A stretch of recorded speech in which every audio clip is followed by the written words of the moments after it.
Flint's Club 937, Artimis here on tour with Machine Gun Kelly. What's going on, man? Yes, sir. Oh, you guys have been playing the record crazy, by We the way. have Thank been you, bad thank things. you, Yeah, I want to get right into it, man, because you've always been someone who has, in my opinion, been like the underdog. Like, you've always tried to work your way up, and it's crazy how someone without, like, a radio single has done so much, like with you. Like, when you look at, like, you put on a festival, you've had a couple records.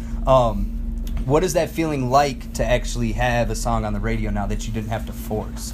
Well, dude, I did a mediated conversation at the University of Michigan earlier. Yeah. And we were like having that same discussion, and I was like talking about when I was doing that press run for Invincible, how I was so like not stoked on the song, and like everyone just could tell, and that, like that's why that song was, you know, it could have been the one, and you know I performed in front of 85,000 people at WrestleMania, so it was like, you know, it had a platform, but like I wasn't passionate about it. So like you saw what the results were from that, and then as soon as I had this song, I was like, I love it. I love the reaction that it got from like women, which became a huge, you know, influence on what this new album is, you know, because there's like so much beauty in them that I just, you know, that as you grow older it becomes like less about just looks and becomes more about like the soul and like this like I don't know, really cool. Anyway,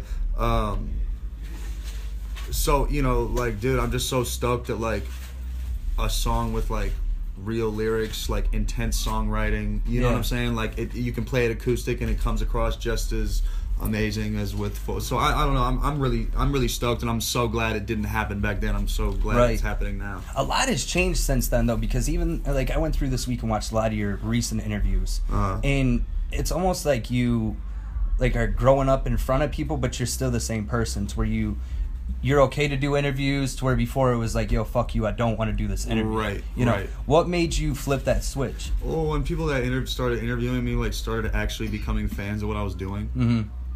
Do you know what I mean? Like imagine like just doing years of just like trying to convince people to like you. It's like, that's not punk rock, man. I don't want to do that. Like, you know, so when I finally was in front of people and they were like, dude, I loved you in Roadies, or I loved General Admission, or like, wow, Till I Die, how crazy was it to see you perform in front of 1.3 million people in Cleveland? You're the man. Like, so when that started happening, and my confidence was up. It's like you know, before I've never been like, I'm not a politician, so I'm not good at kissing ass. So like that's why that wasn't a good period. I feel like a lot of people too ask you like the same questions over and over, like, what's your back tattoo mean, and where'd your name come up? You know, and like that shit after a while would even bug anybody who's doing a regular job. The job that you have is different.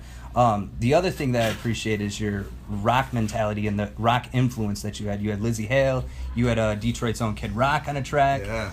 That to me was crazy, to be a hip-hop artist and have an influence in rock so much. Oh man, I wish I would have remembered that Kid Rock lives here. I should have called him to come tonight. He's in Nashville tonight. Oh, he is? Yeah. Where's he at tomorrow? I don't know where he's at tomorrow night. I just know I have a close friend who said that he's in Nashville tonight. Dang. But that's the thing, when you look at the influence of that, do you plan on taking that and bringing it into your third album? I think so, yeah. You know, my next single that I have was a single that I wrote with just me and the guitar. Okay. And I'm like kind of singing on it, but it's, again, just like an evolution that makes sense. But I think also like rock and roll's kind of doing a 180. Like, remember, it was kind of like it died out for a while, like, and now I think it's kind of becoming back. I think like, you know, bands like us touring, showing all this, you know, live instruments to people to a new audience and a new generation that probably has never seen a guitar played, you know, because they're used to DJs pushing play. Right. So like, I'm talking about like at festivals and like the headlining spots are like people who are like, you know, like there's a computer and a bunch of other people's music, and so it's like for them to see live music, I think we're kind of like bringing it back to like, you know, the forefront of introducing it to new people in this generation. I feel like Cleveland's had an incredible year, obviously with the championships that they won, and then the one thing that really brought my attention to it was obviously you did the parade, you did Till I Die for like 45 minutes straight, the same song. Absolutely. But then me being a mixed martial arts fan and seeing Stipe Miocic like coming out to your song and then winning the title. Yes, that was so tight, man. Stipe rocks for that. Go ahead, keep on. Yeah, and it just seeing, like, not only did he come in, but then he dominated that fight. Knocked that dude out clean. Yes. Yeah. Were you watching the fight? Of course we were watching. Yeah. Are you like cool with him? Like, do you guys talk and everything like that? We're cool, but we're cool. Like I was at right before I left for the tour. I saw his girl was at a bar that I was at, and we were all. He was really bummed that he had to work that night. You know, and, because he still does a firefighter. Yeah, show. exactly. Yeah. Which is so admirable and so cool, and he rocks. And like,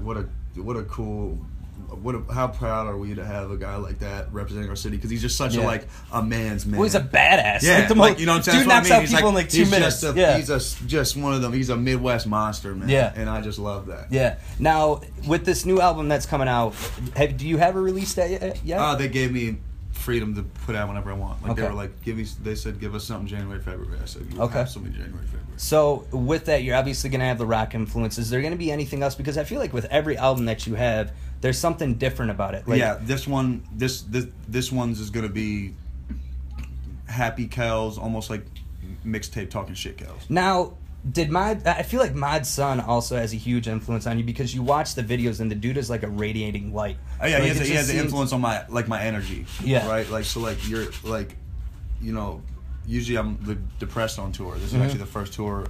I don't know if it's coincidental that he's on the tour and that's why, but like I've just been genuinely happy. Yeah. And like it's a really hard task to keep me happy. Yeah. But it's like also very hard to be unhappy around such a radiating. Well, yeah, but I don't think people understand that like you style wise too. Like I like you know like even stuff like that though. Like you know like we're talking about evolution and all this other stuff. Like you have to be around someone who has the balls to dress the way that they do. Yeah. To like, you know, to kind of embrace it in your own way. Well, you guys both have like I remember when I did an Italian Vogue shoot, and I remember that we were gonna do this Bowie shot. We were gonna like, you know, do this Bowie inspired shot, and like there was heels involved with it. Like you had to put on like heels, you know, and not like, you know, skinny 6-inch stiletto heels. But I'm talking about like, you know, just like heels you see like Prince wear, Bowie. Oh, okay, yeah. And I remember like the photographer looked at me and he says something along the lines of like, you know, the ones that didn't put like. I don't know the names of the guys that didn't put it on. The guys who did put it on are Mick Jagger and Prince and David Bowie. Like, if you put it on, put you inherit. Put the fucking shoes on. Yeah. And inherit the same, you know, whatever. And like moments like that are just really defining and cool. Even just like walking into the U of M today looking like this, it's like. Yeah, I feel like you and my son have like a strict no shirt policy. Like every single day, y'all I've are just like. been like that since day one. I don't know what it is. Like, but if I walked around without a shirt on, people would be like, "Put a shirt on." But with you, you could pull it off. Yeah, totally. No homo. I would totally. I mean, I'm in like pink corduroys. Yeah, yeah. Last question, and this is a completely random question, but what would people, if people were to go through like your iPod, what would they find on there that they would be like, Machine Gun Kelly listens to this, like that's crazy? All the Disney soundtracks. You like Frozen? Like the Pokemon. No, I'm talking like the OG one. Oh, okay. Like Aladdin and. But I bought them with stupid intentions. I was like, I'm gonna do like psychedelics and listen to these, and they're gonna make so much sense. And then I did it, and like, you know what's so annoying?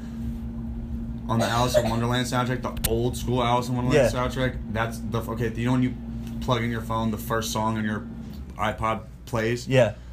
A-E-I-O-U is the first song on my iPod. So when you plug it in, the first thing you hear is A-E-I-O-U. Have you been at like parties? And I'm just like sitting here, and I'm just like, it was just the stupidest buy I've ever done. Like it was terrible buy. Except my daughter enjoys the Lion King soundtrack. Yeah, you're like. So that was a bonus, but everything else was just like didn't translate. Yeah. That's crazy. Machine Gun Kelly in Detroit, avid Disney music fan, so there's that. Make sure that you catch him on tour. New album coming out soon. I appreciate you coming through. And you have that star. That's really cute. Thank you so much, man. I appreciate it. Awesome.